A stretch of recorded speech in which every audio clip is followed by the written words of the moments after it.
Hi, this is Sheila, the pediatric nurse practitioner here with the orthopedic department at Brenner Children's Hospital. I hope I've had the pleasure to meet you during your hospital stay, but we know that fractures are never planned, and so there's a chance that I might miss you before you head home. We wanted to give you some resources to know how to take care of your child. We know that the hospital is a stressful place. This fracture is never planned. You probably haven't slept very well and are receiving a lot of information, and so this is a resource that you can have at home to refer back to for any questions. This is also all going to be written out in your discharge paperwork, but ultimately our team wants you to know that we are here for you. So if there are questions that aren't answered in this video or in your paperwork, please don't hesitate to reach out to our team because we want to make sure that your child recovers well. So elbow fractures in children can be a common reason to have an unexpected surgery. The good news is that once these fractures are fixed and put into a cast, most kids feel much more comfortable than when they came to the hospital.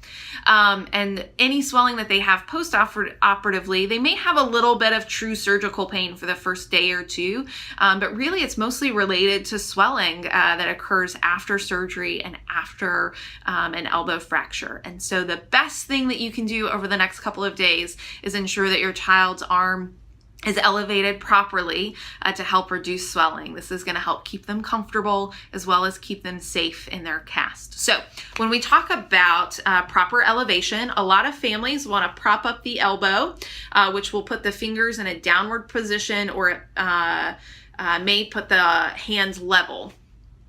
This actually causes all of the swelling to get trapped in the fingers and not be able to exit the cast. Keep in mind this cast is hard and rigid, so it doesn't have any give to it to allow that swelling to go anywhere. So our recommendation is actually to elevate with the fingers pointed towards the ceiling. You can do this by propping a couple of pillows here under the arm. You can still do a pillow under the elbow as long as those fingers are pointed towards the ceiling.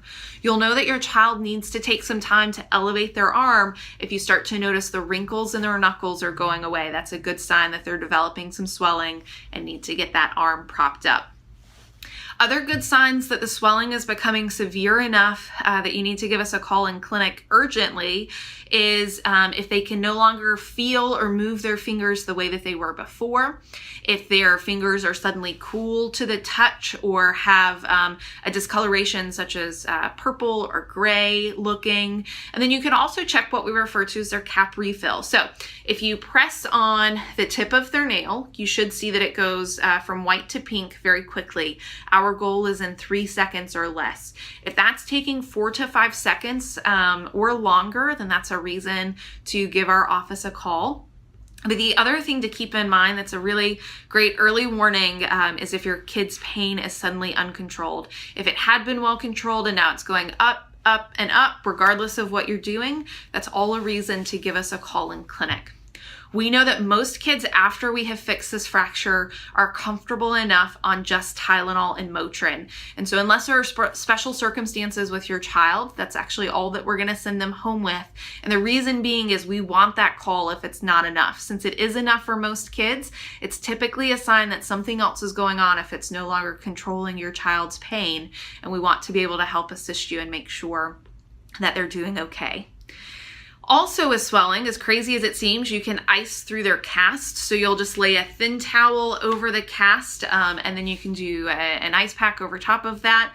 Frozen veggies work really well because it'll mold to the cast. That can help reduce some swelling. It's also great for itching. So if they're itching in the middle of the cast, that's a great way to help numb the skin and give them some relief. If they're itching through the lower or the upper portion, you can use a hair dryer set on cool to blow cool air through each edge of the cast, and that can help relieve the itching as well.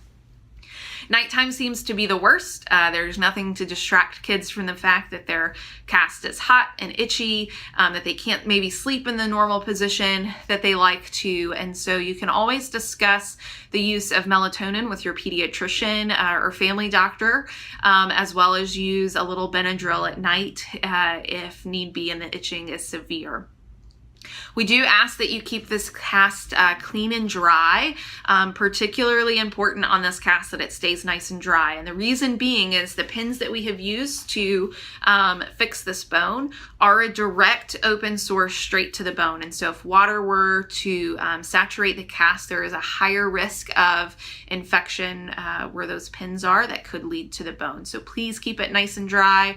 You can use a thin towel and a trash bag to cover this for bath times. There's also cast covers that you can find at your local drugstores, on Amazon, things like that. We do really like the Dry Pro cast cover. Our cast techs have recommended that. It is a wetsuit material that slides over the cast and has an air pump that pushes air to create a seal. If you find that the air isn't being taken into the cover, then you know that there is a rip that would lead to some water entry. This material, though, doesn't slide very well across cast, so you can use a pantyhose over the cast itself to help get that cast cover on and then help protect it. Please, nothing goes into the cast to scratch, no pens, pencils, sticks, erasers, and so please work with your child on that so that we don't lead to any skin infections in the cast because of scratching. Couple of other things, again, we talked about that the pins are direct track to the bone. And so we do worry some about infection with these pins. It's fairly uncommon, but not impossible. I do expect your child to have a fever over the next day or two just from the fracture itself. It's the world's biggest inflammatory response. That fever should be controlled with Tylenol and Motrin. Their child's pain should continue to be okay. There shouldn't be any foul odor coming from the cast. All of those would be reasons to have some concern for things like infection.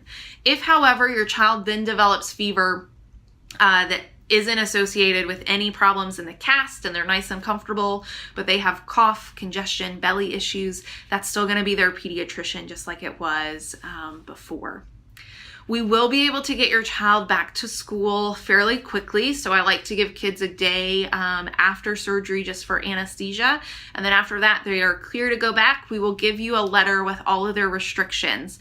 We do ask that they avoid anything that could lead to a high or hard fall. So no monkey bars, trampolines, slides, things with wheels like bicycles and scooters.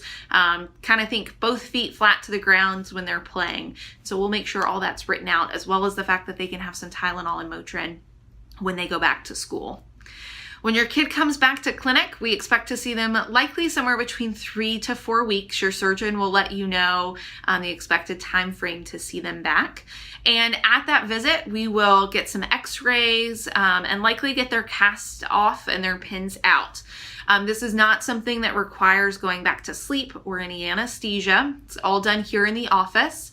It is fairly quick, and so most kids do well with this. Of course, some kids are scared from the moment that we walk them back to the cast room, and so we will help do everything that we can to reassure them. We have some headphones that they can wear if they don't like the sound of the cast saw. We'll let them watch some cartoons and have some fun stuff on the wall to keep them distracted. That cast off and pins out day, though, I often refer to as the best day for moms and dads. You're ready to give them a full bath, and kind of the worst day for kids. That cast will become their protection. It's not going to slow them down as much as you hope that it will.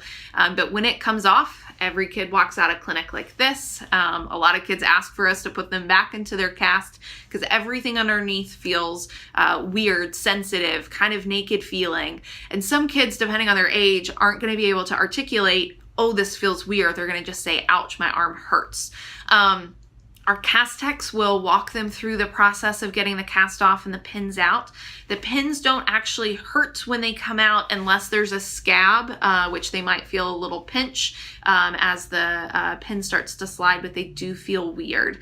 And so we've had plenty of kids who have done great. They've gotten their cast off, pins out, and then actually see what was in their arm, and that's when they get upset. But the cast guys do a great job of trying to keep all of that hidden so that this is as comfortable as a process for your child as possible. Most kids have calmed down by the time they either get to the room or back out to the car. Elbow fractures, and casting make joints stiff, particularly the elbow joint, which will take some time to improve. Most likely your child will not require any kind of physical therapy when they are out of their cast. Normal childhood play will help bring back this motion. And other things you can work on, some stretching by having them hold a light can and slowly letting that arm straighten once they're out of the cast. But we do expect that that will take several weeks and sometimes several months before all of their motion comes back to 100%. But again, very rarely does that require anything additional outside of normal childhood play. Our team is here for you if you have any questions. Our nurses are here Monday through Friday, 8 to 5, and we'll call you back same business day if there are questions or concerns. But we do also have a dedicated triage department. So if there's something urgent going on, our team is available to give you a quick call back and walk you through what to do. Our clinic number will get you to the triage line for the hospital, though, after hours. So if something doesn't seem right, again, please reach out. We are always happy to help. That number is 336-716-8094. You're going to have this written out on your discharge paperwork. And then if you're not signed up for My Wake Health, talk to your nurse. That's something that we can do as well. It's a great resource to send us a quick email question directly to our team. So I hope your child continues to recover well. We'll see them in clinic in a couple of weeks.